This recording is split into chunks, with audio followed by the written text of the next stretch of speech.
நம்ம வந்து கோயில் இருக்கக்கூடிய நிதியை வைத்து, அதுவும் உபரி நிதியை வைத்து நம்ம காலேஜ் கட்டலாமா? எல்லாமே கோயில் நிதின்றது பொது நிதியா மாறியாச்சு. கோயில் சொத்துன்றது பொது சொத்தா மாறியாச்சு. என்னைக்கு பொது சொத்தா மாறிச்சோ அன்னைக்கு என்ன ஆகும்? யாருமே அதற்கு வந்து கேள்வி கேட்பாடு இல்லை. நீங்க வந்து ஹைகோர்ட் டிஸ்கஸ் பண்ணி இது எப்படின்னு பாருங்க. நாங்க இதை டிஸ்கஸ் பண்றதுக்கு ஒண்ணுமே இல்லை. இதைத்தான் சுப்ரீம் கோர்ட் முடிச்சு வச்சது. மக்களுக்கு எப்படி நான் தான் கோயில் தலைவர், நான் தான் நிர்வாக அதிகாரி, எனக்கு கீழே தான் கோயில் இருக்கணும்ன்ற ஒரு ஆணவம் இருக்கு. இது வந்து யாரு? அரசியல்வாதிகள் செய்யற தவறா, அல்லது நிர்வாகிகள் செய்யற தவறா, அல்லது மனிதர்கள் செய்யக்கூடிய தவறா? கோயில் எதற்காக? இந்த கோயில் மூலியமா நமக்கு என்ன பலன் கிடைக்க போகுது? அந்த கோயிலை எப்படி நன்றாக பயன்படுத்திக் கொள்வது? இந்த HRNC ஆக்ட்ன்றது எப்போ வந்தது? இதை கொண்டு வந்ததே எதுக்கு? கோயில்களை வந்து நம்ம பராமரிக்கணும்ன்ற ஒரு நோக்குல கொண்டு வந்ததை இன்னைக்கு எப்படி மாறிச்சு அப்படின்னா, 2 வருடங்கள் 3 வருடங்களுக்கு முன்னாடி எனக்கு வந்து கேட்கப்பட்ட கேள்வி இது. ஏன்னா யாரோ ஒரு நடிகரோ பேசினாங்க, கோயில்கள் முக்கியமா மருத்துவமனை முக்கியமா அப்படின்னு. கோயில் கட்டினா ஆஸ்பத்திரி கட்ட வேண்டிய நிலைமையே இல்லை. கோயில் கட்டிட்டோம் அப்படின்னா என்ன பண்ணுவான்? கோயில் விஷயங்கள் நிறைய சொல்ல கொடுத்து ஆரம்பிச்சிட்டோம் அப்படின்னா,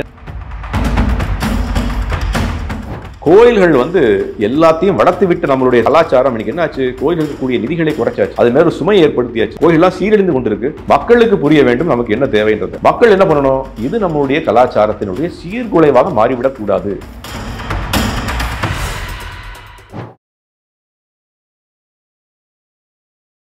இளைய பாரத நேயர்களுக்கு வணக்கம். இன்னைக்கு நம்ம நேர்காணல நம்ம சிறப்பு விருந்தினர் இஸ்கானை சேர்ந்த நம்ம ஸ்ரீராம் தாஸ் அவர்கள் தான். சார் வணக்கம். ஹரே கிருஷ்ணா. வணக்கம் சுவாமி. இப்போ ஹைகோர்ட் கொடுத்த ஜட்ஜ்மெண்ட்டையும் பார்க்க முடியுது, சுப்ரீம் கோர்ட் கொடுத்த ஜட்ஜ்மெண்ட்டையும் பார்க்க முடியுது. இதில் நிறைய கான்ட்ரடிக்ஷன், நியூஸுமே டிஃப்ரெண்ட் தப்பாக போட்டுக்கிட்டு இருக்காங்க. அதாவது கோயிலுடைய உபரி நீதியை ஓகேங்களா காலேஜ் கட்டுறதுக்கு பயன்படுத்தலாமா, பயன்படுத்தக்கூடாதா? இது வந்து நீங்க கேட்ட கேள்வி வந்து பதில் சொல்லக்கூடிய நபர்கள் நீதிபதிகள் தான். இது வந்து சட்டம் இயற்றப்பட்டிருக்கு. சட்டத்தில் என்ன பேசப்பட்டிருக்கு? சட்டத்தினுடைய நோக்கம் நல்லா இருக்கிற மாதிரி தான் தெரியுது. சட்டத்தினுடைய நோக்கம் என்ன? நமது கோயில்களை எப்படி பாதுகாப்பது, கோயில்கள் நடந்த பாரம்பரியமான விஷயங்களை எப்படி வந்து நிலைநாட்டுவது, இதன் மூலியமா மக்கள் வந்து அவங்களுடைய பாரம்பரியத்தை எப்படி வந்து கட்டுக்குள் வைத்துக் கொள்வது அப்படின்ற மாதிரி தான் விஷயம் இருக்கு நம்மளுடைய சட்டத்தில். இது வந்து காலமாகவே நம்ம பார்க்கிறோம். ஒவ்வொரு கோயில்லையும் அது வந்து சரியா பயன்படுத்தப்படலை, அது தவறாக திரித்து பயன்படுத்தப்படுகிறது. அல்லது கோயில் நிதியை, நீ உபரி நிதின்னு சொன்னீங்க, கோயில் நிதிகளை தவறாக கையாள்வது, இதெல்லாம் வந்து பண்ணி கொண்டு தான் இருக்காங்க. நாம் என்ன புரிஞ்சுக்கணும்? முதல்ல கோயில்கள் எதுக்காக இருக்கு? ஆலயம் செல்வோம். எதுக்காக ஆலயம் போகிறோம்? கோயில்கள் போவதற்கான முக்கிய காரணம், இப்போது பிரம்மாண்டமான கோயில் கட்டி கொண்டிருக்கோம் சேலத்தில், உங்களுக்கு தெரியும். எதுக்காக ஒரு புது கோயில் தேவை? என்கிட்ட ஒரு நபர் கேட்டார். என்ன அப்படின்னா, சார் தமிழ்நாட்டில் 30,000 கோயில் இருக்குது, 40,000 கோயில் இருக்குது. எல்லா கோயிலுமே வந்து ரொம்ப பிரம்மாண்டமான கோயில்கள். அரசர்கள் வந்து அன்னைக்கே வந்து ஆடம்பரமாக ஒரு கோயிலை கட்டி வச்சுருக்காங்க. நீங்கள் எதுக்கு இன்னொரு கோயிலை கட்டுறீங்க? எதுக்கு தேவை இருக்குது அப்படின்ற விஷயத்தை கேட்டார். நான் அவருக்கு சொன்ன பதில் என்ன அப்படின்னா, எங்களுடைய ஊரில் சேலத்திலேயே இந்த மாதிரி இருக்கக்கூடிய ஒரு மிகப்பெரிய ஒரு பெருமாள் கோயிலை நாங்கள் என்ன சொன்னோம், நாங்கள் எடுத்து நடத்தி எப்படி நடத்தணும்ன்ற எடுத்துக்காட்டாக அமைவது கூட தயாராக இருக்கோம்னு சொன்னோம். ஆனால் என்ன விஷயம்னா, மக்களுக்கு எப்படி நான் தான் கோயில் தலைவர், நான் தான் நிர்வாக அதிகாரி, எனக்கு கீழே தான் கோயில் இருக்கணும்ன்ற ஒரு ஆணவம் இருக்கு. அதனால அவங்களுக்கு என்ன கிடைக்கும்ன்றது எனக்கு தெரியல. அதனால கோயில் நல்லா பராமரிக்கப்படலாலும் சரி, நான் வந்து என்ன பண்ணணும், இந்த கோயில் எனக்கு கீழே தான் இருக்கணும் அப்படின்ற ஆர்வத்தில் தான் செயல்பட்டு கொண்டிருக்காங்க. அப்போ நாம் இன்னைக்கு என்ன சொல்கிறோம்? இது வந்து யார் தவறு செய்தால் அப்படின்ற கேள்வி தான் நீங்கள் கேட்குறீங்க. அதில் இருக்கக்கூடிய என்ன ஆக்சுவல் விஷயம் என்னன்னு கேட்டீங்க. நான் புரிஞ்சுக்கிட்டேன் உங்கள் கேள்வி. இது வந்து யார்? அரசியல்வாதிகள் செய்கிற தவறா, அல்லது நிர்வாகிகள் செய்கிற தவறா, அல்லது வந்து அரசு உத்தியோகர்கள் செய்கிற தவறா, அல்லது மனிதர்கள் செய்யக்கூடிய தவறா? நான் என்ன நினைப்பேன்னா, எல்லார்கிட்டையும் வந்து தவறு இருக்குது. என்ன தவறுனா, மனிதர்களுக்கு முதல்ல புரியணும், சாமானியர்களுக்கு என்ன புரியணும் அப்படின்னா, கோயில் எதற்காக, இந்த கோயில் மூலியமா நாம் என்ன வந்து நமக்கு என்ன பலன் கிடைக்க போகுது, அந்த கோயிலை எப்படி நன்றாக பயன்படுத்திக் கொள்வது, அந்த கோயில் மூலியமாக சமுதாயம் எப்படி நல்ல சீர்திருத்தம் அடையும், இதை வந்து அவங்க புரிந்து கொள்ளணும். அதை புரிந்து கொள்ளல. இது முதல் தவறு. இரண்டாவது தவறு என்ன? கோயிலிருந்து வரக்கூடிய நிதியை நாம் வந்து எப்படி உபயோகிக்கணும்? நம்ம ஊரில் சொல்லுவாங்க, சிவன் சொத்து குரநாசம் சொல்லுவாங்களே, அதை கேள்விப்பட்டிருப்பீங்க. நான் ஒரு உதாரணம் உங்களுக்கு என்ன சொல்கிறேன் அப்படின்னா, திருவாங்கூர் சமஸ்தானத்தில் இன்றைக்கி கூட என்ன நடக்குது அப்படின்னா, திருவாங்கூர் சமஸ்தானத்தில் அந்த கோயிலுக்குள்ள, அனந்த பத்மநாப சுவாமி கோயிலுக்குள்ளே போனாங்க அப்படின்னா, அந்த அரசர்கள் என்ன பண்ணுவாங்க அப்படின்னா, வெளியில் வரும்போது, கோயிலுக்கு வெளியில் வரும்போது அரசர்கள் காலை வந்து தூசு கூட இருக்கக்கூடாதுன்னு சொல்லி தூசி தட்டி விட்டு வெளியில் வருவாங்களாம் கோயிலுக்கு வெளியில். என்ன காரணம்? கோயில் இருக்கக்கூடிய மண் தூரல் கூட என் வீட்டுக்குள்ளே வந்துடக்கூடாதுன்ற ஒரு அவ்வளவு பெரிய தாற்பயம் அன்றைக்கி அரசர்கள்ட்ட இருந்தது. இன்றைக்கி என்னாச்சு?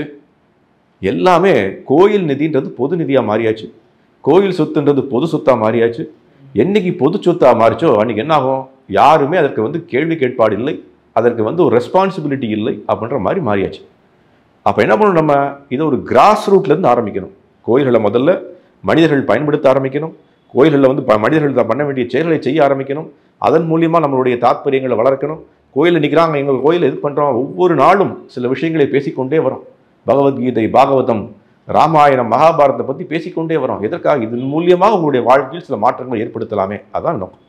இப்போ கேட்ட கேள்விக்கு வரும். இப்போ என்னாச்சு அப்படின்னா, நிறைய நம்மளுடைய தமிழ் மக்களும் சரி, மீடியா சேனலும் சரி, அதை எப்படி திரிச்சு பேசிட்டாங்க அப்படின்ற விஷயத்தை உங்களுக்கு நான் சின்ன உதாரணம் மூலியமாக சொல்கிறேன். இது நான் புரிந்து கொண்டதில்லை. சில நபர்கள்ட்ட பேசும்போது என்ன புரிந்தது அப்படின்னா, ரெண்டுமே வெவ்வேறு கேஸ். ஒரு கேஸ் என்ன நடக்குது அப்படின்னா, ரெண்டு கேஸ்கள் நடந்து கொண்டு இருக்கு. அதில் ஒரு கேஸ் மட்டும் சுப்ரீம் கோர்ட் வரைக்கும் போகுது. அந்த சுப்ரீம் கோர்ட் போனதில் சுப்ரீம் கோர்ட் என்ன சொன்னாங்கன்றதை கூட நீங்கள் எல்லாம் படிக்கல. இன்னைக்கு நான் எது சொல்கிறேன் அப்படின்னா, முதல் கேஸ் என்ன, நம்ம கோயிலில் இருக்கக்கூடிய நிதியை வைத்து, அதுவும் உபரி நிதியை வைத்து நம்ம காலேஜ் கட்டலாமா? அவன் காலேஜ் கட்டுறதுக்கான ஒரு ஜிஓ பாஸ் பண்ணுறாங்க. அதை ஜிஓ பாஸ் பண்ணும்போது என்ன நடக்குது, அதை எதிர்த்து சில நபர்கள் நீதிபதிகிட்ட போகிறாங்க, கோர்ட்டுக்கு போகிறாங்க. அவர் என்ன சொல்கிறார் அப்படின்னா, அவர் சொல்லக்கூடிய விஷயம் ரெண்டு விஷயங்கள். என்ன அப்படின்னா, அவருக்கு போட்ட கேஸ் என்ன அப்படின்னா, இந்த உபரி நிதின்ற நிதியை இது சரியாக ஆடிட் பண்ணலை. இன்றைக்கி இப்போ எங்கள் கோயில் நடந்து கொண்டு இருக்கு அப்படின்னா, நாங்கள் ஒரு ரெஜிஸ்டர்ட் ட்ரஸ்ட், அது அதுவும் சேரிட்டபிள் ட்ரஸ்ட். ஒவ்வொரு வருடமும் இன்கம் டேக்ஸுக்கு நாங்கள் என்ன பண்ணுறோம் அப்படின்னா, எங்களுடைய கணக்கு வழக்குகளை தெளிவாக சமர்ப்பிக்க வேண்டும். ஒவ்வொரு வருடமும் நீங்கள் எனக்கு ₹1 கொடுத்தால் கூட, நான் இங்கேருந்து இப்போ நான் இந்த தண்ணி பாட்டில் வாங்கினா கூட நான் என்ன பண்ணணும், அதை என்னுடைய கணக்கில் செலுத்தித்தான் ஆகணும். அதுவும் இன்றைக்கெல்லாம் என்ன ஆச்சு, 2018-19 அப்புறம் நம்மளுடைய மத்திய அரசு கொண்டு வந்திருக்கிற நிறைய சட்டங்கள் என்ன ஆயிடுச்சு அப்படின்னா, ட்ரஸ்ட்டுகளுக்கு இன்னும் எக்கச்சக்கமான ரெஸ்ட்ரிக்ஷன்ஸ் அதிகமாகிட்டே வருது. கேஷ் டிஸ்டர்ப் பண்ண முடியாது, யூஸ் பண்ண முடியாது, அந்த மாதிரி நிறைய ரெஸ்ட்ரிக்ஷன் வந்துட்டாங்க. இப்போ என்ன பண்ணுறோம், கோயில்களில் நாங்களும் ரொம்ப பார்த்து பகவானுடைய சொத்து, பகவானுக்காக மக்கள் கொடுத்த சொத்து, அதை எப்படி பார்த்து கொள்ள வேண்டும் ரொம்ப கவனத்துடன் செயல்பட்டு கொண்டிருக்கோம் நாங்கள். இப்போ எங்கே நடக்குது, உபரி நிதின்னு ஒன்று வருது. அவங்க என்ன கேட்குறாங்க, உபரி நிதின்ற ஒரு டெஃபினிஷனே முதல்ல தப்பாக இருக்குது. என்ன காரணம், உங்களுடைய கோயில்களில் கணக்கு வழக்கே சரியாக சமர்ப்பிக்கப்படலை கடந்த 20 வருஷமாக. அது இன்னொரு கேஸ் கூட நடந்து கொண்டு இருக்கு. எந்த கோயில்களையுமே கணக்கு வழக்குகள் பார்த்து மக்களுக்கு சமர்ப்பிக்கலை. மக்கள் தானே எஜமானர்கள், மக்களாட்சி தானே நடந்து கொண்டு இருக்கு. அப்போ மக்களுக்கு சமர்ப்பிக்க வேண்டும். எப்படி சமர்ப்பிப்பது, அவங்களுடைய ஆன்லைன்லேயோ அல்லது ரிப்போர்ட்லேயோ நியூஸ் பேப்பர்லேயோ வரணும். 20 வருஷமாக வந்ததே கிடையாது. பல கோயில்களுக்கு நடந்ததே கிடையாது. அப்போ அவர் கேட்குற கேள்வி கரெக்டாக தான் தெரியுது. என்ன சொல்கிறார், உபரி நிதின்ற சொல்கிறீங்க, அது உபரி நிதி தானா, எப்படி உங்களுக்கு தெரியும்? இது அவர் கேட்ட கேள்வி. அப்போ என்ன பண்ணுறாங்க, இந்த நீதிபதி என்ன சொல்கிறார் அப்படின்னா, அந்த உபரி நிதியை நீங்கள் யூஸ் பண்ண முடியாது. இந்த உபரி நிதி பண்ணுறதுக்கு முன்னாடி நீங்கள் என்ன பண்ணணும்னா, முதல்ல உங்களுடைய கணக்கு வழக்குகளை சரி பண்ணுங்க அப்படின்ற விஷயத்தை சொல்கிறார். அதில் அவர் மேற்கொண்டு ஒரு பாயிண்ட் என்ன சொல்கிறார் அப்படின்னா, இது ரொம்ப முக்கியமான பாயிண்ட். இதுதான் நம்ம நம்மளுடைய மக்கள்லாம் பார்க்க மறந்துடுறாங்க. என்ன அப்படின்னா, இது இந்து மக்கள்னு சொல்லக்கூடிய சனாதன தர்ம கடைபிடிக்கக்கூடிய மக்கள் கொடுத்த பணம். அவங்க என்ன பண்ணுறாங்க, அவங்களுடைய கலாச்சாரத்தை, அவங்களுடைய கலையை, அவங்களுடைய கோயில்களை, அவங்களுடைய திருவிழாக்களை நடத்துவதற்காக கொஞ்சம் பணத்தை கொடுக்குறாங்க. இந்த கோயிலுக்காக கொடுக்குறாங்க. கோயில் நடக்கக்கூடிய பூஜை புனஸ்காரங்களுக்கும் அதை செயல்படுத்த வேண்டும்னு கொடுக்குறாங்க. அப்போ இது என்ன நடக்குது, அப்போ இதை என்ன பண்ணணும், அவர் என்ன சொல்கிறார், ஜட்ஜ் என்ன சொல்கிறார் அப்படின்னா, நீங்கள் எப்படி மற்ற இன்ஸ்டிடியூஷன்ஸில் இன்றைக்கி ஒரு கிறிஸ்தவ மதம் ஒரு சில கல்லூரிகள் நடத்தி கொண்டு இருக்கு, அதே மாதிரி மற்ற மதங்களும் சில கல்லூரிகள் நடத்தி கொண்டு இருக்கு. அவங்க கல்லூரியில் நடக்குது, அவங்க கல்லூரிகள் எல்லாருமே அவங்களுடைய மதம் சார்ந்த சில விஷயங்களும் படிப்பாக இருக்கா. அப்போ என்ன சொல்கிறார் இந்த நீதிபதி, உங்களுடைய இந்த கல்லூரியிலையும் இந்த மதம் சார்ந்த சில விஷயங்களையும் நீங்கள் படிப்பாக வைத்திருக்க வேண்டும் அப்படின்ற ஒரு பாயிண்ட்டை சொல்கிறார். யாரா சொன்னாங்களா உங்களுக்கு மீடியாவில்? யாரும் சொல்லிக்க மாட்டாங்க, யாரும் சொல்ல மாட்டாங்க. சரிங்களா? அதில் சொன்ன நியூஸ் என்ன, அந்த உபரி நிதின்ற டெஃபினிஷனை நம்ம திருப்பி பார்க்கணும் அப்படின்னு சொல்லி தான் அவர் என்ன சொல்கிறார், அது வரைக்கும் இந்த கட்டுமான பணியை நிப்பாட்டலாம், அது வரைக்கும் நம்ம இந்த கேள்வி நடக்கட்டும்னு சொல்கிறார். நேற்று கூட அந்த இதில் கோர்ட் ஹியரிங்கில் எவ்வளவு கோயில்களுக்கு நீங்கள் கணக்கு பார்த்துருக்கீங்க, எவ்வளோ கணக்குகளை சமர்ப்பிச்சிருக்கீங்க, இதை பற்றிய டிஸ்கஷன் நடந்து கொண்டிருக்கு. அப்போ இந்த கவர்மெண்ட் என்ன பண்ணுறாங்கன்னா, சுப்ரீம் கோர்ட்டுக்கு போய் இந்த இதுக்கு ஸ்டே ஆர்டரை வாங்க சொல்கிறதுக்காக தான் போகிறாங்க. அவர் இந்த மாதிரி நிப்பாட்டக்கூடாது, அவர் நாங்கள் கட்டணும்னு சொல்லி தான் போகிறாங்க. சுப்ரீம் கோர்ட் ஜட்ஜ்மெண்ட்டை நான் இன்றைக்கி நியூஸ் எனக்கு யாரோ அனுப்பிச்சபோது பார்த்தேன். நம்ம நம்மளுடைய பெரிய குறைபாடு என்ன தெரியுமா, படித்தவர்கள் அதிகமாயிட்டோம், ஆனால் படிக்க தெரியாதவர்களாக மாறிட்டோம். படித்தால் மட்டும் போதாது, எதை படித்தால் எப்படி புரிந்து கொள்ள வேண்டும்ன்ற ஒரு தன்மையே மறந்து விட்டோம். பேசிக் இங்கிலீஷில் இருக்குது, பேசிக் தமிழில் கூட இருக்குது. நீங்கள் எல்லாம் தமிழ் எல்லாம் நல்லா பண்ணியாச்சு. ஜட்ஜ்மெண்ட் வந்து வெறும் ரொம்ப சின்ன ஜட்ஜ்மெண்ட் அது. அந்த ஜட்ஜ்மெண்ட்டில் அவர் என்ன சொல்லியிருக்காங்க, இதை தாங்கள் பேசுவதற்கு ஒன்றும் இல்லை, உங்களுடைய மனுவே எங்களுக்கு தேவையில்லை, நீங்கள் திருப்பி ஹைகோர்ட்டில் போய் டிஸ்கஸ் பண்ணிட்டு வாங்க. இதுவா உங்களுடைய நியூஸ் சேனல்ஸ்லாம் சொன்னாங்க? என்ன சொன்னாங்க? காலேஜ் கட்டுவதற்கு அலோவ் பண்ணியாச்சு. அப்படிதான் எல்லா நியூஸும் வருது. அதுதான் என்ன சொல்ல வரேன், அடிக்கடி சொல்லுவேன். என்ன அப்படின்னா, நாம முட்டாள்களாக இருக்கும்போது நம்மளை முட்டாள்கள் ஆக்குவதற்காக நிறைய மக்கள் வருவாங்க. நாம படிக்கணும், கேட்கணும், ஆராயணும், நாம போய் படித்து தெரிந்து கொள்ளணும், இதை விஷயம் தெரிஞ்ச நபர்கள்ட்ட போய் கேட்கணும். இதை நம்மளை யாருமே பண்ணலையே. அப்போ அவங்க என்ன சொல்லிட்டாங்க, நீங்கள் வந்து ஹைகோர்ட்டை டிஸ்கஸ் பண்ணி இது எப்படின்னு பாருங்க, நாங்கள் இதை டிஸ்கஸ் பண்ணுறதுக்கு ஒன்றுமே இல்லை. இதைத்தான் சுப்ரீம் கோர்ட் முடிச்சு வச்சது. மனுவை தள்ளுபடி பண்ணாங்க. ஆனா அந்த தப்பா மனு தள்ளுபடி பண்ற மாதிரி தள்ளுபடி பண்ணிட்டாங்க. நாங்க டிஸ்கஸ் பண்றதுக்கு ஒன்றும் இல்லை, நீங்க ஹைகோர்ட்டை டிஸ்கஸ் பண்ணுங்க. அந்த கேஸ் நடந்து கொண்டிருக்கு. இப்போ இன்னொன்று வருவோம். இன்னொரு விஷயம், நீங்க கேட்ட கேள்வியிலே இன்னொன்று இருக்கு. நீதிபதி பேர் மறந்துட்டேன், சுப்பிரமணியம் நினைக்கிறேன். அவர் ஒரு தீர்ப்பு கொடுத்திருக்கார் ஒரு 2 வாரத்துக்கு முன்னாடி. என்ன அப்படின்னா, இவங்க என்ன பண்றாங்கன்னா, இன்னொன்று அரசாணைகள் வெளியிடுறாங்க. அந்த அரசாணைகள்ல இந்த மாதிரி கல்யாண மண்டபம் கட்டுவது அல்லது வந்து இந்த கமர்ஷியல் எஸ்டாப்ளிஷ்மெண்ட் சொல்லுவோம் இல்லையா, வணிக வளாகங்கள் கட்டுவது, அதை பற்றி ஒரு 58 60 ஜிஓ பாஸ் பண்றாங்க. ஒவ்வொரு ஊர்லேயும் தனித்தனி ஜிஓ பாஸ் பண்றாங்க. அதற்கு எதிராக போய் நம்ம மதுரை கிளையில அந்த வழக்கு வருது. அவர் அதை என்ன பண்றாருன்னா, எல்லா ஜிஓயுமே ரத்து செய்யுங்கன்னு சொல்லி தீர்ப்பு வந்தது. அது எவ்வளோ நியூஸ் சேனல்ஸ்ல வந்தது? வரவே வராது. நான் எதுக்கு இதெல்லாம் சொல்றேன் அப்படின்னா, உங்களுக்கு விஷயம் என்ன அப்படின்னா, முதல்ல நம்ம என்ன புரிஞ்சுக்கணும், இந்த விஷயங்கள்ல ஒரு ஆழ்ந்த தாத்பரியங்கள் இருக்கு. அந்த ஆழ்ந்த தாத்பரியம் என்ன அப்படின்றத நான் ஒரு சின்ன விஷயங்களா சொல்றாங்க. அப்ப முதல்ல இந்த உபரி நிதின்னு சொன்னோம் இல்லையா, இன்னைக்கு கோயில்களில் 40,000 கோயில்கள் தமிழ்நாட்டில் இருக்கு. அந்த 40,000 கோயில்களில் அவங்களுடைய கூற்றுப்படியே ஒரு 20,000 15,000 கோயில்களில் ஒரு விளக்கு கூட ஏற்ற முடியலை. சரிங்களா? அப்போ என்னாச்சு, மீதி இருக்கக்கூடிய ஒரு 15,000 கோயில்களில் ஏதோ ஒரு கால பூஜை நடந்து கொண்டிருக்கு. அதுலேயும் குறிப்பாக ஒரு 100 200 300 கோயில்களில் மட்டும்தான் பாரம்பரியமான எல்லா விஷயங்களும் நடந்து கொண்டு இருக்கு. பெரிய கோயில்கள், பெரிய பணம் இருக்கு, அதில் மட்டும் எக்கச்சக்கமான உண்டியல்லேருந்து வரக்கூடிய காசுகள் வந்து கொண்டு இருக்கு.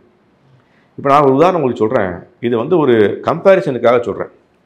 தரவுகள் படி ரிசர்ச் பண்ணியிருக்காங்க, தரவுகள் நீங்கள் எடுத்து பார்க்கலாம். சென்னையில் மட்டும், சென்னை ரீஜன் சொன்னீங்கன்னா திருவள்ளூர், சென்னை, காஞ்சிபுரம், செங்கல்பட்டுன்னு ஒரு 4 டிஸ்ட்ரிக்ட் எடுத்துக்கிட்டிங்கன்னா, இந்த 4 டிஸ்ட்ரிக்டில் வெளிநாடுகளிலிருந்து மற்ற மதத்துக்கு எவ்வளவு பணங்கள் வந்தது, அந்த எஃப்சிஆர்ஏ வந்து 2018 அது வந்து கொஞ்சம் ரெஸ்ட்ரிக்ஷன்ஸ் வந்தது. மோடி அமித்ஷா அவர்கள் வந்து பெரிய செக் 2018 வந்தது. 2018க்கு முன்னாடி எவ்வளவு பணம் வருடா வருடம் வந்தது அப்படின்றது உங்களுக்கு ஒரு கம்பேரிசனுக்காக சொல்கிறேன். 2005 அது 1200 கோடி ரூபாய் வந்துட்டு இருந்தது வருடா வருடம் சென்னையில் மட்டும். அது 2015 2800 கோடி ஆயிடுச்சு. 2800 கோடி ரூபாய் என்ன ஆகுதுன்னா, வருடா வருடம் சென்னை ரீஜன் 4 டிஸ்ட்ரிக்ட்டுகளுக்கு மட்டும் வந்து கொண்டு இருக்கு, அவங்களுடைய மதம் சார்ந்த விஷயங்களை செயல்படுத்துவதற்காக. அப்போ அந்த மதம் சார்ந்த விஷயங்களை செயல்படுத்துவதற்காக எவ்வளோ வருது? 2800 கோடி வருடா வருடம் வந்து கொண்டு இருக்கு. நம்மளுடைய இந்த 150 கோயில்களில் உபரி நிதியே 100 150 200 கோடிக்கு மேலே கிடையாது. அப்படி இருந்திருந்ததுன்னா என்ன நடந்திருக்கணும், இன்னைக்கு எல்லா கோயில்களையும் விளக்கேற்றிருக்கலாம், எல்லா கோயிலையும் பாரம்பரியத்தை கொண்டு வந்திருக்கலாம், கோயில்களை பாதுகாத்திருக்கலாம், அது சீரழிந்து போன நிலைமைக்கு தள்ளப்பட்டிருக்காமல் இருக்கலாம், இது எல்லாம் பண்ணியிருக்கலாம். அதை நம்ம பண்ணலை. ஒரு பெரிய கோயில் அது மாதிரி தான் வந்து அரசர்களே பண்ணி வச்சுருந்தாங்க. இன்றைக்கி நீங்கள் போனீங்கன்னா ராஜராஜ சோழன் கட்டுது பிரகதீஸ்வரா கோயிலுக்கு பக்கத்தில் நிறைய சின்ன கோயில்கள் இருக்குது. அது அந்த கிராமங்களுக்கு ஒரு குலதெய்வம், அந்த கிராமங்களுக்கு ஒரு கிராம தேவதை, இந்த கிராமங்களில் நடக்கக்கூடிய பூஜை புனஸ்காரங்கள் நடந்து கொண்டு தான் இருந்தது. பெரிய கோயிலேருந்து சின்ன கோயில்களுக்கு சில விஷயங்கள் வந்து அவங்களுக்கு தேவையான விஷயங்களை கொடுத்து கொண்டு தான் இருந்தாங்க. அப்போ நாங்கள் என்ன சொல்லுவோம், எங்களுடைய பிஸ்னஸ் எஸ்டாப்ளிஷ்மெண்ட்ஸில் ஹப் அண்ட் ஸ்போக்ஸ் மாடல்னு சொல்லுவோம். ஹப் அண்ட் ஸ்போக்ஸ் மாடல்னு சொல்லுவோம். ஹப் அண்ட் ஸ்போக்ஸ் மாடல்னா என்ன, ஒரு ஹப்பில் ஒரு கோயில் இருக்குது, நம்ம எப்படி ஸ்போக்ஸ்ன்னு சொல்லுவோம் இல்லையா, டயரில் இருக்க ஸ்போக்ஸ் மாதிரி பல கோயில்கள் அது சார்ந்து இருக்கும். இந்த கோயிலேருந்து பூஜாரிகள் அங்கே போவாங்க, அந்த கோயிலேருந்து ஒரு பூஜாரி இங்கே வருவார், அந்த கோயிலில் பண்ண முடியாத பூஜைகளை இந்த கோயிலேருந்து சில பேர் பண்ணி வைப்பாங்க, அவங்களுக்கு ஏதாவது நிதிச்சுமை இருந்தால் கூட இதை அவங்களுக்கு தீர்த்து வைப்பாங்க. இந்த மாதிரி ஒரு கோயிலுக்கு கீழே பல கோயில்களுக்கு கீழே இருந்திருந்தால் அது ஈஸியாக மேனேஜ் பண்ணியிருக்கலாம். இன்றைக்கி நம்ம என்ன பண்ணிட்டோம், அதற்கு தான் இன்னொரு விஷயம் உங்களுக்கு சொல்கிறேன். இந்த HRNC ஆக்ட்ன்றது எப்போ வந்தது? இல்லைங்க 1929ல் எப்போ வந்து இந்த இவங்களுடைய ஜஸ்டிஸ் பார்ட்டி தான் முதல்ல கொண்டு வராங்க. புரியுதுங்களா? அப்போ என்ன ஆச்சு அப்படின்னா, இதை கொண்டு வந்ததே எதுக்கு? ஆங்கிலேயர்கிட்ட வந்து பரிந்துரை செய்ததே எதுக்குன்னா 1929, 30களில் இதை வந்து கோயில்களில் வந்து நம்ம பராமரிக்கணுன்ற ஒரு நோக்கில் கொண்டு வந்ததை இன்னைக்கு எப்படி மாறிச்சு அப்படின்னா, அதுலேருந்து வரக்கூடிய நிதிகளை எப்படி பயன்படுத்தலாம்ன்ற எண்ணத்தை போயிடுச்சு. இது எங்கே போய் கொண்டு போய் முடியும் அப்படின்னா, நான் ஒரு விஷயம் உங்களுக்கு சொல்கிறேன். 2 விஷயங்கள் சொல்ல போகிறேன். இந்த கல்லூரிகள் சொன்ன மாதிரி கேட்டதுனால நிறைய பேர் கேட்பாங்க. இது ஒரு 2 வருடங்கள் 3 வருடங்களுக்கு முன்னாடி எனக்கு வந்து கேட்கப்பட்ட கேள்வி. இது என்ன கேள்வினா, யாரோ ஒரு நடிகரோ பேசுனாங்க, கோயில்கள் முக்கியமா மருத்துவமனை முக்கியமா அப்படின்னு. கோயில் உண்டியில் போகிற காசை நீ மருத்துவமனை கட்டலாம்னு யாரோ சொன்னாங்க. யாருன்னு தெரியல எனக்கு. அப்போ என்கிட்ட கேட்டாங்க. நான் அப்போ என்ன பதில் சொன்னேன், எங்களுடைய பகவத் தரிசனம்ன்ற ஒரு மாதாந்திர இதழ் ஒன்று வெளியிட்டிருக்கோம். பகவத் தரிசனம்ன்ற புத்தகம் கிட்டத்தட்ட ஒரு 50,000-60,000 பிரதிகள் மாதம் தமிழ்நாடு முழுக்க வந்து டிஸ்ட்ரிபியூட் ஆகிட்டு கொண்டு இருக்கு. சந்தாதாரர்கள் இருக்காங்க, அவன் மாத சந்தா வருட சந்தான்னு கூட்டி வாங்கி கொண்டிருக்காங்க. அந்த புத்தகத்தில் ஒரு ஆர்டிக்கல் வந்திருந்தது. எங்களுடைய ஆசிரியர் எழுதியிருந்தார். என்ன அப்படின்னா, கோயில்கள் எதுக்கு முக்கியம், கோயில்கள் அதிகமானால், மக்கள் கோயிலுக்கு செல்லக்கூடிய விஷயங்கள் அதிகமானால் என்ன ஆகும்னா 2 இடங்கள்ல கூட்டம் குறையும் எழுதியிருப்பார். அருமையான ஒரு அந்த ஆர்டிக்கல் நான் வந்து நிறைய பேர்ட்ட கொடுத்துருக்கேன். 2 இடங்கள்ல கூட்டம் குறையும். எந்த இடம் தெரியுமா? ஒன்று ஹாஸ்பிட்டல், இன்னொன்று என்ன, ஜெயில். ஜெயில். ஓகே, புரியுதுங்களா? என்ன காரணம்? ஹாஸ்பிட்டல் இன்னைக்கு நீங்க இப்போ ஏதாவது டாக்டர்கிட்ட கேளுங்களேன், 2 விதமான நோய்கள் தான் உங்களுக்கு வரும். ஒரு நோய் என்ன, எங்கேயாவது ஆக்சிடென்ட் ஆகிடுச்சு, அல்லது கீழே விழுந்துட்டீங்க, அல்லது வந்து ஏதாவது கொஞ்சம் காய்ச்சல் வந்துருச்சு, அல்லது ஏதாவது வந்து இந்த மழை காலத்தில் வந்து கொஞ்சம் இன்ஃபெக்ஷன் வந்துருச்சு. இது ஒரு விதமான நோய்கள். 2வது விதமான நோய்கள் என்ன, வாழ்நாள் சம்பந்தமான நோய்கள். அந்த வாழ்நாள் சம்பந்தமான நோய்கள் எப்படி வருது? நம்மளுடைய மன கஷ்டம், stress, anxiety, depression, work load, அல்லது வந்து இப்போ மனதில் வந்து சுமை வச்சு வாழ்ந்து கொண்டிருக்கோம், குடும்பத்தை சுமை, பணச்சுமை. அப்போ அந்த ஸ்ட்ரெஸ்ஸில் வரக்கூடிய நோய்கள் தான் அதிகமாக இன்றைக்கி எல்லாம் பேசிக்கொண்டிருக்கோம். அப்போ கோயில்களுக்கு போவதில்லை, நாம் வந்து பூர்ண நிம்மதியான வாழக்கூடிய வாழ்க்கை எப்படி நமக்கு தெரியலை. அதனால் ஆஸ்பத்திரிக்கு போக வேண்டிய நிலைமை வந்தாச்சு. இப்போ கோயில் கட்டினா ஆஸ்பத்திரி கட்ட வேண்டிய நிலைமையே இல்லை. கோயில் கட்டிட்டோம் அப்படின்னா என்ன பண்ணுவான், கோயில் விஷயங்கள் நிறையா சொல்லி சொல்லி சொல்லி சொல்ல கொடுத்து ஆரம்பிச்சிட்டோம் அப்படின்னா என்ன நடக்கும், மக்களுக்கு தேவையில்லாத கற்பழிப்பு பண்ணுறது, அல்லது போய் அவனுக்கு வழிப்பறி பண்ணுறது, கொலை பண்ணுவது, கொள்ளை அடிப்பது, இதெல்லாம் குறைஞ்சு போயிடுமே. ஜெயில் பாப்புலேஷனும் குறையும், மருத்துவ பாப்புலேஷனும் குறையும். அதையே நம்ம பண்ணல. உதாரணத்துக்கு வரேன், உங்களுக்கு என்ன பாயிண்ட் வரேன் அப்படின்னா, இந்த கோயில்களில் வந்து ஏன் நமக்கு ரொம்ப முக்கியமான விஷயம்ன்றதை முதல்ல முடிக்கணும். இப்போ எதுக்கு நான் பாயிண்ட் வரேன், இது எல்லாமே எங்கே போய் முடியும்? கோயில்கள் வந்து எல்லாத்தையும் வளர்த்து விட்டு நம்மளுடைய கலாச்சாரம் இன்னைக்கு என்னாச்சு, கோயில்கள் இருக்கக்கூடிய நிதிகளை குறைச்சாச்சு, அது மேலே சுமை ஏற்படுத்தியாச்சு, கோயிலெலாம் சீரழிந்து கொண்டு இருக்கு. இன்னைக்கு உதாரணம் உங்களுக்கு சொல்கிறேன், எனக்கு எப்படி படுது, இதை நீங்கள் கேட்ட கேள்விக்கு எப்படி நான் புரிஞ்சுக்கிறேன் அப்படின்னா, இந்த நிதியெல்லாம் சரியாக கையாளப்படுதா, கையாளப்படலை. இன்னைக்கு இன்னொரு கேள்வி எனக்கு என்ன, இது எங்கே கொண்டு போய் முடியும், எங்கே கொண்டு போய் முடியுன்ற கேள்வி நம்ம யோசிக்கணும் இல்லையா? இது எங்கே கொண்டு போய் முடியும், என்ன நடக்கும் அப்படின்னா, இது நான் எப்படி யோசிக்கிறேன், இது வந்து ஸ்டேஜ் 2 ஆஃப் டெஸ்ட்ரக்ஷன் ஆஃப் டெம்பிள்னு சொல்லுவேன்.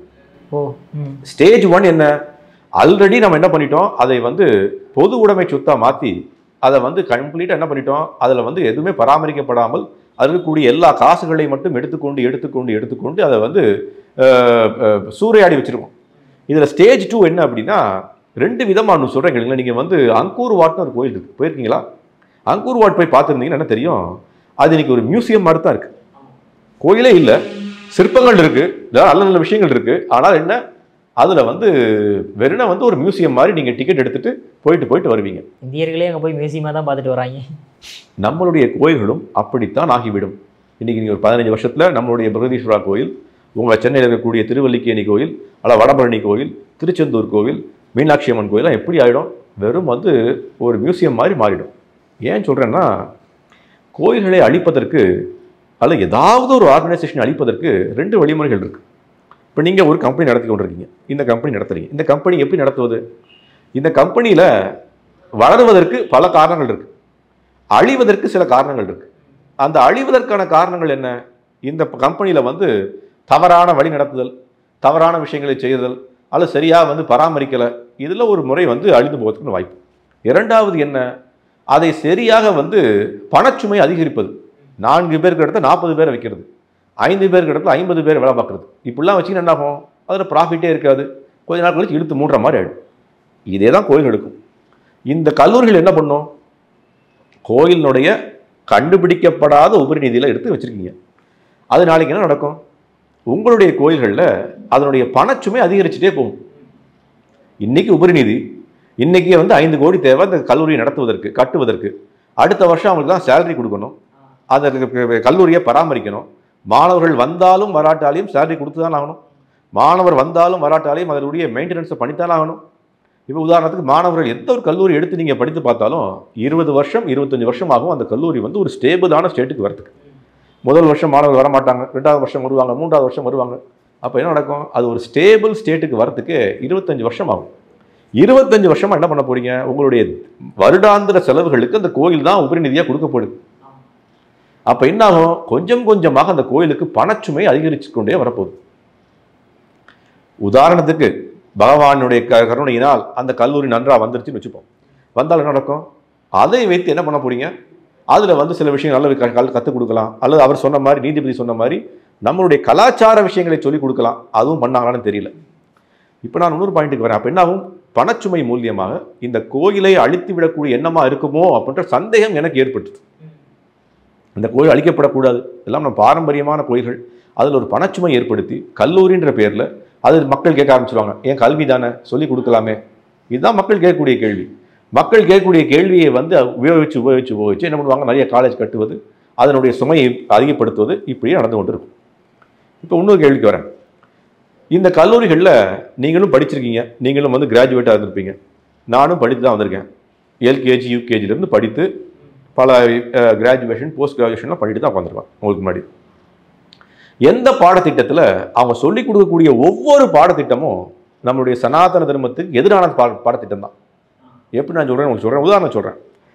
எந்த பாடம் எடுக்க போகிறீங்க? English, BA English literature. BA English literature என்ன சொல்லிக் கொடுக்க போகிறாங்க? ஷேக்ஸ்பியரை பற்றி, பொயட்டை பற்றி. அதில் நம்முடைய தமிழ் கலாச்சாரம் தான் இருக்கா? ஒன்றும் கிடையாது. அவன் சொல்லிக் கொடுக்கக்கூடிய அனைத்து, அவன் ஷேக்ஸ்பியர் எழுதக்கூடிய எல்லா விதமான பொயட்டில் என்ன இருக்குது? எப்படி நம்மளுடைய காம இச்சைகளை அதிகப்படுத்துவதுன்ற எண்ணங்கள் தான் அதிகமாக இருக்குது அந்த பாடல்கள்லையும் செயல்கள்லையும் அந்த இலக்கணத்திலையும். அவனுக்கு சொல்லிக் கொடுக்கக்கூடிய அனைத்து விஷயமுமே எப்படி இருக்குது? நம்மளுடைய கலாச்சாரத்துக்கு எதிராகத்தான் இருக்குது. சரி, சயின்ஸுக்கு வருவோம். சயின்ஸில் பயாலஜி எடுத்துப்போம். பயாலஜியில் நம்மளுடைய தாத்பரியம் என்ன? எப்படி இந்த ஆத்மா வளர்கிறது, எப்படி இந்த மறுபிறவி இருக்கின்றது, எப்படி நாம் திருப்பி மறுபிறவி எடுக்க போகிறோம், இந்த ஆத்மாவுக்கு மேலே உடல் எப்படி இருக்குன்ற விஷயங்கள் எல்லாமே நம்மளுடைய சாஸ்திரங்கள் இருக்குது. அவங்க என்ன சொல்லிக் கொடுக்க போகிறாங்க? நீங்கள் குரங்குலேருந்து வந்தீங்க, இதான இருக்குது. குரங்குலேருந்து வந்தோம், குரங்கு எப்படி வந்தது? ஒரு தவளையிலேருந்து வந்தது, தவளை எப்படி வந்தது? ஒரு மீன்லேருந்து வந்தது, அப்படின்ற ஒரு அனுமானத்தினுடைய சிந்தனை தான் அதில் இருக்குது. ஆனால் இங்கே அனுமானத்துக்கு எந்த விதமான வேலையும் இல்லை நம்மளுடைய சனாதன தர்மத்தில். சரிங்களா? அப்போ என்னாச்சு? நம்ம தர்மத்தில் அதுக்கு வேலையே இல்லை.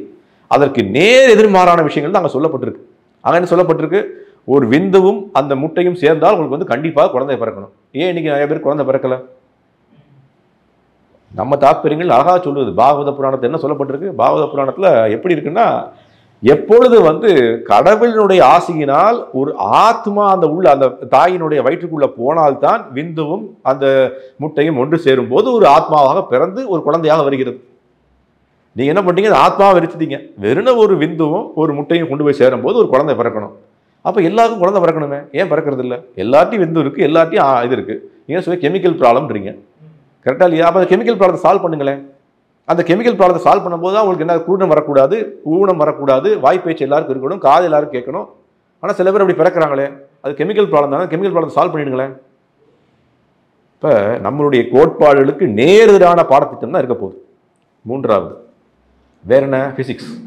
பிசிக்ஸ் என்ன சொல்லிக் கொடுக்க போறீங்க? எப்படி சொல்லிக் கொடுக்க போறோம் அப்படின்னா, இந்த பூமி சுத்தி கொண்டு இருக்கு. எப்படி பூமி சுத்துது? நம்மளுடைய கோட்பாடுகள் எப்படி இருக்கு அப்படின்னா, எல்லா பிரபஞ்சங்களும் பகவானினுடைய சக்தியினால் மிதந்து கொண்டு இருக்குன்றத பார்க்குறோம். பாகவதத்தினுடைய 4வது புஸ்தகத்தில் வருது. ஒவ்வொரு பிரபஞ்சமும் எப்படி இருக்கு, அந்த பிரபஞ்சம் எப்படி உலாவி கொண்டிருக்கு, அதனுடைய மூமெண்ட்ஸ் என்ன, அது எப்படி இயங்கி கொண்டிருக்கு, யாருடைய சக்தினால் இயங்கி கொண்டிருக்கு, சங்கர்ஷன் சொல்லக்கூடிய அனந்த சேஷனுடைய இதில் தான் இயங்கி கொண்டிருக்குன்ற விஷயம் அதில் இருக்கு. நீங்கள் ஏதாவது சொல்லிக் கொடுக்க போறீங்க? சென்டர் ஆஃப் கிராவிட்டி எப்படி இருக்கு, கிராவிடேஷனல் ஃபோர்ஸ் எப்படி வருது, எப்படி எல்லாம் இருக்குன்ற விஷயமே உங்களுக்கு தெரியாது. அப்போ நம்மளுடைய கோட்பாடுகளுக்கு எதிரான பாடம் தான் பாடத்திட்டம் அங்கே இருக்கு. ரெண்டாவது, அடுத்து என்ன பாடம்? ஜியாகிரபி. என்ன பாடத்தில் எடுத்துக்கங்க, நீங்கள் சொல்லுங்க, ஏதாவது பாடம் நான் சொல்கிறேன் உங்களுக்கு. நீங்கள் ஏதாவது பிஏ, பிஎஸ்சி, பிகாம் ஏதாவது எடுங்க, எல்லா பாடத்திட்டமுமே நம்மளுடைய கோட்பாடுகளும் நம்மளுடைய பாரம்பரியம் நம்மளுடைய கலாச்சாரத்திற்கு நேர்மாறான பாடத்திட்டங்கள் தான் நம்ம படித்துக் கொண்டிருக்கோம். அப்ப எப்படி ஒரு கோயில் நடத்தக்கூடிய கல்லூரியில கோயிலிருந்து வரக்கூடிய சாஸ்திர வழிமுறைகள், கோயிலிருந்து வரக்கூடிய பாரம்பரியத்திற்கு எதிரான பாடத்திட்டங்களை எப்படி சொல்ல முடியும்? இதை பத்தி யாருமே நீதிபதிகள்கிட்ட பேசுறது இல்லை. ஏன்னா சட்டத்தை அதுக்கான வழிமுறை இல்லை, பேசுறதுக்கான வழிமுறை இல்லை. நான் கேட்கக்கூடிய கேள்வி வந்து லாஜிக்கலா இருக்கா உங்களுக்கு? என்ன கேட்கிறேன் அப்படின்னா, நீங்க வந்து உங்களுடைய கலாச்சாரம் ஒன்று இருக்கு, உங்களுடைய விஷயங்கள் இருக்கு, அந்த விஷயங்களுக்கு நேர்மாறான விஷயங்கள் தான் சொல்லிக் கொடுக்க போறீங்க. அதுக்கு எதுக்கு நான் கோயிலிருந்து பணத்தை கொடுக்கணும்? உங்களுக்கு நீங்க அரசுலேருந்து கொடுங்க, அல்லது சிஎஸ்ஆர் ஃபண்ட்ஸ் இருந்து கம்பெனி மூலியமா நடத்துங்க. நீங்க நிறைய வழிமுறைகள் இருக்கு. அல்லது வந்து கிரவுட் சோர்சிங் இருக்கு. கிரவுட் சோர்சிங்னா ஒரு 100 பேர் 1000 பேர் சேர்ந்து ஒரு பணத்தை எடுத்து ஒரு கல்லூரியை கட்டுங்க. கோயில் கோட்பாடுகளுக்கு நேர் எதிர்மாறான நானும் தான் படிச்சுக்கிட்டேன். உங்களை பற்றி நானும் தான் படித்தேன். நானும் கெமிஸ்ட்ரி படிச்சிருக்கேன், ஃபிசிக்ஸ் படிச்சிருக்கேன், பயாலஜி படிச்சிருக்கேன், சுவாலஜி படிச்சிருக்கேன், பாட்னி படிச்சிருக்கேன். எல்லாத்துலேயுமே அன்னைக்கு எனக்கு தெரியல. எனக்கு வந்து சொல்லிக் கொடுத்த விஷயங்கள்லாம் உண்மையோ உண்மையோ உண்மையோ உண்மையோ நம்பிக்கொண்டிருந்தோம். இன்னைக்கு பகவத்கீதை படிக்கும்போது, இன்னைக்கு பாகவத புராணம் படிக்கும்போது, நம்முடைய புராணங்களை படிக்கும்போது தான் தெரியுது இதுல தாத்பரியங்கள்லாம் சரியில்லை அப்படின்ற விஷயம். அப்ப உங்களுடைய கேள்விக்கு பதில் என்ன அப்படின்னா, மக்களுக்கு புரிய வேண்டும் நமக்கு என்ன தேவைன்றது. மக்கள் என்ன பண்ணணும்? இது நம்மளுடைய கலாச்சாரத்தினுடைய சீர்குலைவாக மாறிவிடக்கூடாது அப்படின்ற விஷயத்தை மக்கள் புரிந்து கொண்டால் நாம் என்ன பண்ண முடியும்? இந்த கலாச்சார சீர்குலைவை குறைக்க முடியும். அற்புதமான விளக்கம் கொடுத்தீங்க சாமி. உங்க பொன்னான நேரத்தை இளைய பாரதம் ஒதுக்குனதுக்கு மிக்க நன்றி சார். ஹரே கிருஷ்ணா. சந்தோஷம்.